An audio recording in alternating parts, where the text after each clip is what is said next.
ताकतवर होने की ख्वाहिश जानदारों में फितरी तौर पर पाई जाती है। जिंदगी की बका के लिए ये ज़रूरी भी है। इंसान के यहाँ अलबत्ता ये अक्सर एक जुनून की सूरत इख्तियार कर जाती है। यूँ एक बड़ी सतह पर इंसान दो ग्रोहों में बढ़ जाते हैं, यानी ताकतवर और कमज़ोर। और तारीख जालिम और मजलूम की कशमकश के अलावा कुछ नहीं। जिंदगी एक तमाशा है। ड्रामे पर पाकिस्तान में पाबंदी लगाई गई, और ये पाबंदी इसलिए लगाई गई क्योंकि इस ड्रामे में पाकिस्तान में मौजूद एक जालिम तबके को ख़तरा है और एक जालिम तबके पर तनकीद है।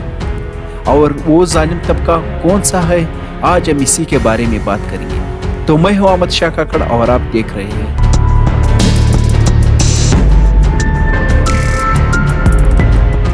पाकिस्तान में दो ही तबके असल ताकत का सरचश्मा है, एक फौजी और दूसरा मौलवी। न तो इनके बगैर हुकूमत बनती है, न ही इनके हमायत के बगैर कोई सियासतदान कामयाब होता है, न ही इनके बगैर कोई पॉलिसी बनती है। और इन दोनों तबकों पर तनकीद करने की बिल्कुल भी इजाज़त नहीं। पहली एक फिल्म बनाई गई थी पाकिस्तान में मालिक के नाम से। इनको भी फौज और वडेरों ने सेंसर किया और प्रोड्यूसर को करोड़ों का नुकसान हुआ, हालांकि वो पाकिस्तान में मौजूद असल माशरती बुराई पर था।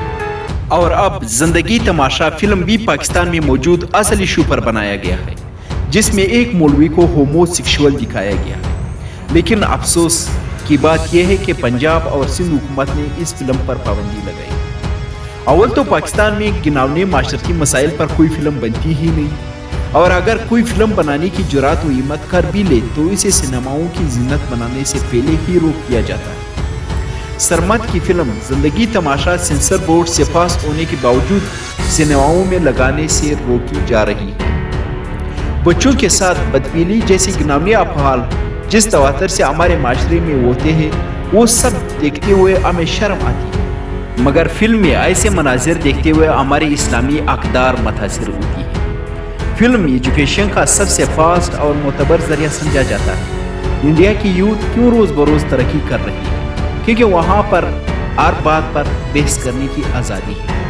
इंडिया में चैलेंजिंग टॉपिक्स पर मूवीज़ बनती हैं, और मूवीज़ मुख्तलिफ ज़ावियों से बनती है कि माशरे का बच्चा बच्चा इन मसाइल से आगाह हो जाता है, और मसाइल से आगाही में ही इसका हल छुपा होता है। बॉलीवुड ने ऐसे ऐसे टॉपिक्स पर मूवी बनाई है कि पाकिस्तानी भाई इसका सोच भी नहीं सकती। अगर वो मूवी पाकिस्तान में बनती तो पता नहीं कब उन पर काफिर और कादियानी का फतवा लग चुका होता। बैटमैन, फीके, विकी, स्पर्म डोनर, यानी वो तमाम इश्यूज जो इंसानों में सदियों से मौजूद रहे हैं, उन्हें एड्रेस किया गया है। मगर यहाँ पाकिस्तान में अगर कोई पैसे खर्च करके माशरती इश्यूज को एड्रेस करता भी है तो कुछ नाआकिबत अंदेश लोग और हुकूमत दोनों मिलकर इस पर पानी फिरने की भरपूर कोशिश करते हैं।